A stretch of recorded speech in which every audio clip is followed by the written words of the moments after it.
I am Roya Zabin. And I am Imtiaz Ahmed Siddiqui. You just heard the headlines. Moving on to the details of those and other stories. United Nations Secretary General Antonio Guterres has said Rohingyas want justice and safe return home. He said this at a press conference at Ukhia Kutupalong Rohingya camps in Cox's Bazar this afternoon. The UN chief said that he heard unimaginable accounts of killing and rape from Rohingyas recently fled from Myanmar. The UN chief said the Rohingyas are one of the most discriminated and vulnerable communities on earth. He said the Rohingya crisis is a humanitarian and human rights nightmare. Antonio Guterres urged all UN agencies and developed countries to come forward to increase their assistance. He also assured that more pressure will be given to Myanmar to take back the Rohingyas.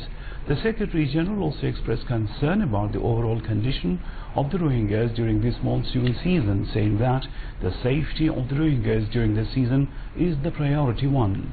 World Bank President Jim Young Kim and Foreign Minister A.H. Mahmood Ali accompanied him. Earlier, after reaching Cox's Bazar this morning, Foreign Minister A.H. Mahmood Ali briefed them about the Rohingya crisis. Later, the UN Secretary General and World Bank President visited various Rohingya camps and talked to them. UN Secretary General Antonio Guterres has reiterated keeping pressure on Myanmar for taking Rohingyas back home, giving them citizenship and full security. He said this at a joint news conference organized by UN and the World Bank in the capital today. Guterres said the atrocities Myanmar army subjected Rohingyas to are unpardonable and condemnable beyond any prejudice. He thanked Bangladesh government, the Prime Minister and the people for providing shelter to Rohingyas who fled motherland to save lives. Speaking at the news conference, World Bank President Jim Young Kim pledged to provide finance for humanitarian relief for the Rohingyas.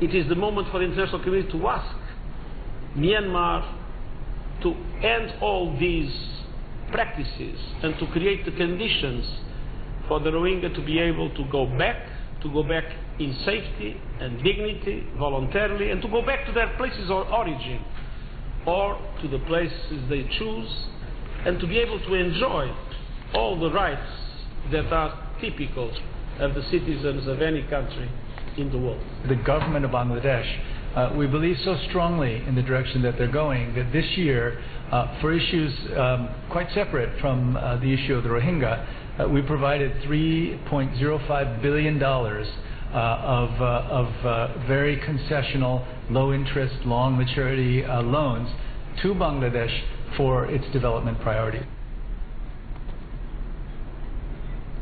The Cabinet has approved the National Wage Scale 2015 and allowances for the workers of public sector industries with minimum wage of 8,300 taka as recommended by the National Wages and Productivity Commission 2015.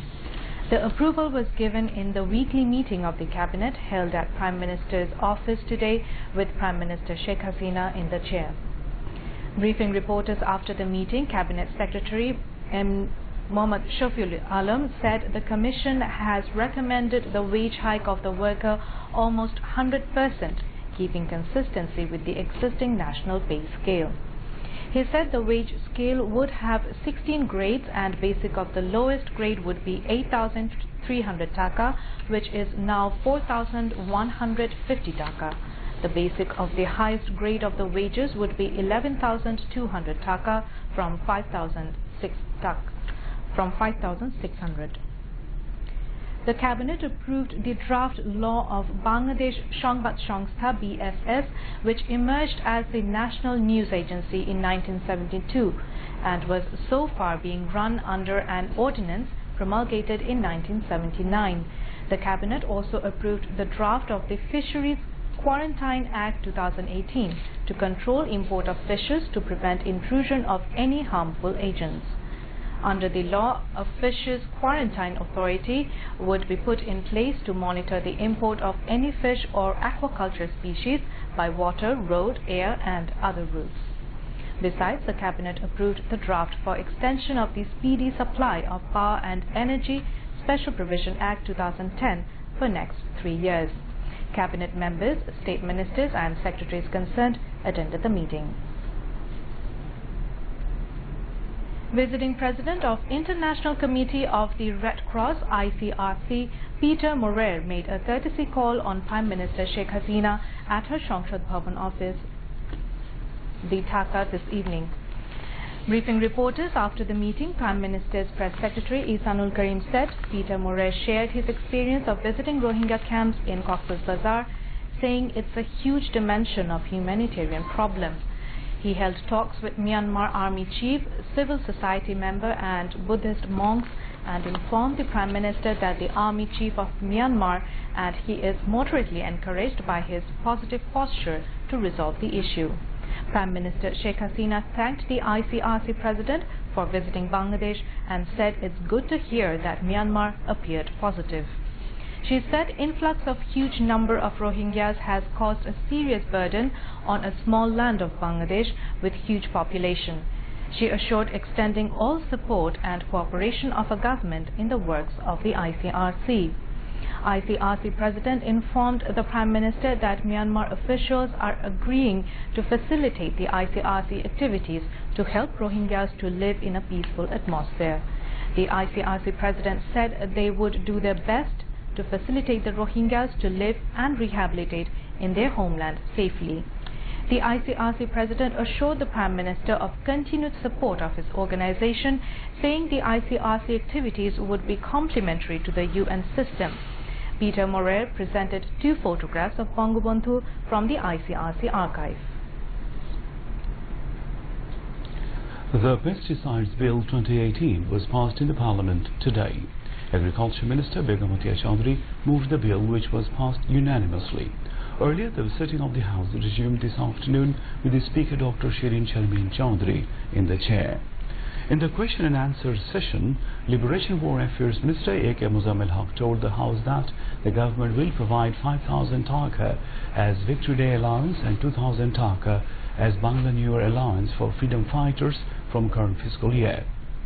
Replying to another question, the minister told that the government is giving allowance to 184,961 freedom fighters of the country. He said each ordinary freedom fighter is getting 10,000 taka per month from 2016-17, along with 2 festival allowances of the same amount. In response to another question, Liberation Affairs Minister A.K. Muzammil Haq said the government gradually will bring all the women freedom fighters under the Gazette notification and allowance program. Replying to a question, Civil Aviation and Tourism Minister A.K.M. Shah Jahan Kamal told the House that the net profit by Biman Bangladesh Airlines was 46.76 crore taka in 2016-17 fiscal. In response to another question, the minister said that 2 more Boeing 787-8 Dreamliner will be added to the contingent in August and November, and the rest 2 aircrafts will be added in the next year. The sitting of the House will resume in the afternoon tomorrow. Bangladesh's development in the fields including social index have attracted attention of the World Bank, informed its executive director. She told this to journalists after holding a meeting with Finance Minister Abul Mal Abdul Mohit at the Secretariat today. Speaking on World Bank President's visit to Bangladesh, Aparna Subramani said the World Bank President has already assured Bangladesh of continued support in its development efforts. Aparna said the World Bank has allocated $480 million for the Rohingyas, which will be provided under a number of projects, of which a project one on health has already been approved and others are in the pipeline. The government has formed a 7-member committee with Cabinet Secretary as its convener to review, reform or annul the existing quota system in appointing officials for the Republic.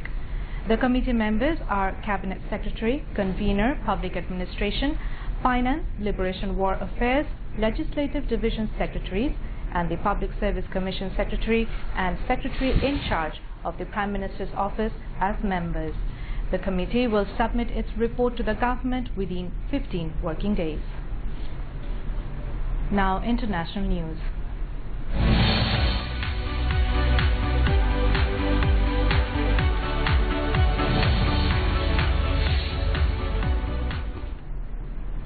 A suicide bombing in the eastern Afghan city of Jalalabad has killed at least 19 people. Most of them are members of the country's Sikh minority. Police said they had been traveling in a vehicle to meet President Ashraf Ghani, who is visiting Nangarhar province, when the bombers struck. Among those killed was the only Sikh candidate who had planned to contest October's parliamentary elections.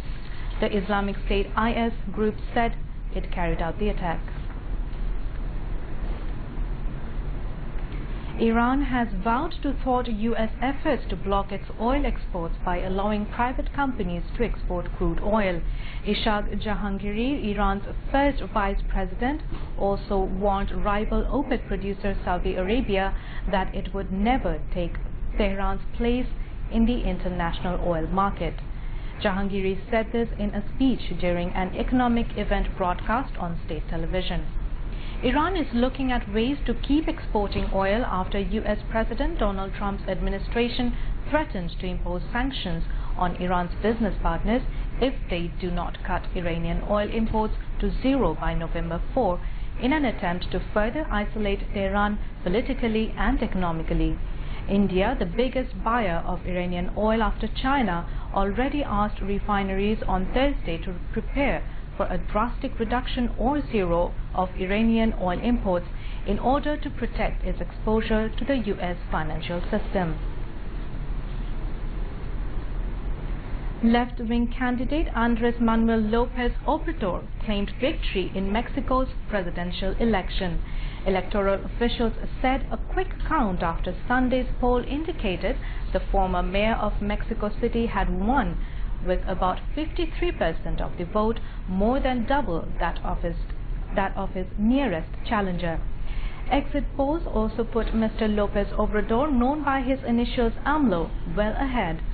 His closest rivals have both admitted defeat and congratulated Mr. López Obrador on his victory. Ruling party candidate José Antonio Miade, who lies in third place according to initial results, told supporters that he wished